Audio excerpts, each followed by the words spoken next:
बिहार विधानसभा के 4 सीटों पर हुए वोटिंग के बाद आज नतीजे आ रहे हैं और उपचुनाव के जो नतीजे हैं वो बेहद चौंकाने वाले हैं। इस वक्त की जो बड़ी खबर है वो इमामगंज विधानसभा सीट को लेकर है, जहां पर बिहार के पूर्व मुख्यमंत्री व केंद्रीय मंत्री जीतन राम मांझी की बहू की प्रतिष्ठा दांव पर लगी है।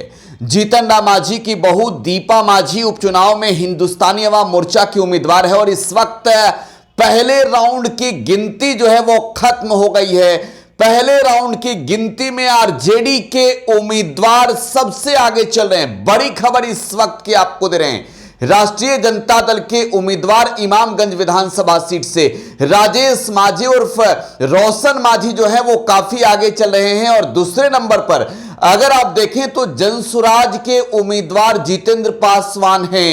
ये तो एक खेला होते दिख रहा है। पहले राउंड में जिस तरीके से उम्मीद थी जीतन राम मांझी को अपने बहू को लेकर, वो कहीं ना कहीं इमामगंज की जनता ने वोट से साथ नहीं दिया है। पहले राउंड की गिनती जो है वो हो चुकी है और पहले राउंड की गिनती में एक बड़े मार्जिन के साथ आरजेडी के उम्मीदवार रोशन मांझी जो है वो आगे बढ़ चुके हैं। देखिए 2667 वोटों से राष्ट्रीय जनता दल के उम्मीदवार आगे चल रहे हैं। दूसरे नंबर पर जनसुराज के उम्मीदवार हैं। अगर मैं वोटों की बात करूं तो कुल वोट जो है वो आरजेडी के उम्मीदवार रोशन मांझी को 6135 मत मिले हैं। दूसरे नंबर पर जितेंद्र पासवान जो जनसुराज के हैं, इन्हें 3468 वोट मिले हैं। दीपा मांझी को मात्र और मात्र 3187 वोट मिले हैं।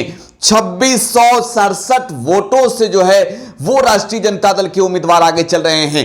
तो देखिए जीतन राम मांझी की बहू पहले राउंड की गिनती में पिछड़ चुकी है और आप ये कह सकते हैं कि एनडीए के खेमे के लिए जो पहले राउंड की गिनती की समाचार है वो बेहद ही जो है वो दुखदाई है एनडीए के खेमे के लिए, क्योंकि एनडीए ने तमाम सीटों को लेकर भले ही चाहे जो भी उम्मीद जताई हो, लेकिन जहां से जीतन राम मांझी आते हैं उम्मीद तो थी कि मांझी ने कुछ काम किया होगा और इसका इनाम उपचुनाव में मांझी की बहू को वोट देकर जनता दिलाएगी। लेकिन पहले राउंड की गिनती जो है वो संपन्न हो चुकी है और पहले राउंड की गिनती में आरजेडी 2667 वोटों से आगे चल रही है।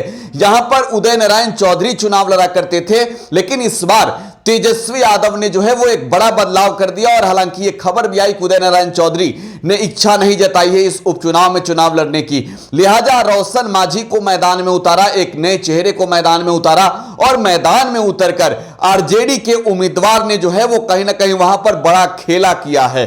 दूसरे नंबर पर जो जनसुराज के उम्मीदवार जितेंद्र पासवान हैं, इनकी अगर वोट की गिनती अगर देखी जाए पहले राउंड में तो एक बेहतर परफॉर्मेंस रहा है जनसुराज के उम्मीदवार का और हिंदुस्तानी अवाम मोर्चा को जो है बड़ा झटका जनसुराज से लगा है। तो एक बार फिर से आपको बता दें कि पहले नंबर पर आरजेडी जी ने पहले राउंड की गिनती में वोट मिले हैं 6135।